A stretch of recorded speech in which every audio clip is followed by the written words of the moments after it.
Halo Sobat Akuntan, kembali lagi dengan saya Nova Mutia Agustin. Kali ini saya akan membahas tentang etika dalam investasi dan pasar modal. Apa itu investasi? Investasi adalah upaya menanamkan modal atau dana dengan harapan mendapatkan keuntungan di masa mendatang. Sedangkan pasar modal adalah pertemuan permintaan dan penawaran dana jangka panjang yang diwujudkan dalam bentuk elemen-elemen keuangan yang dapat diperjualbelikan. Dalam pasar modal terdapat dua pelaku utama. Yang pertama ada investor, yaitu sebagai pihak yang menanamkan dana.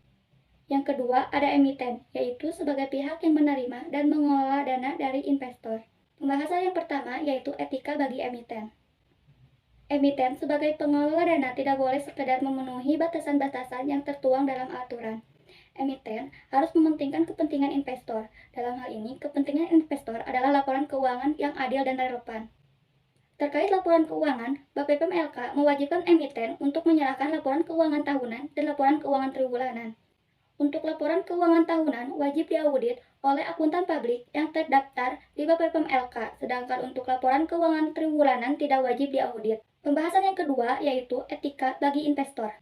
Dengan posisinya sebagai pihak yang pasif dan tidak mengetahui secara detail seluk-beluk perusahaan, investor berpotensi menjadi pihak yang paling dirugikan dalam keandalan informasi. Untuk itu, pemerintah melalui BPPMLK melindungi kepentingan investor melalui aturan-aturan, salah satunya yaitu Undang-Undang Nomor 8 Tahun 1995 mengenai pasar modal.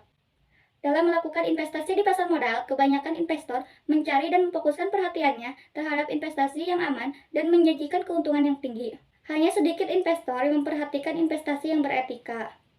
Bagi investor yang tidak aktif menjalankan bisnis itu sendiri, terdapat 3 pendekatan, yaitu yang pertama, pendekatan negatif, disebut juga teori penghindaran. Yang kedua, ada pendekatan positif. Dan yang ketiga, ada pendekatan aktif.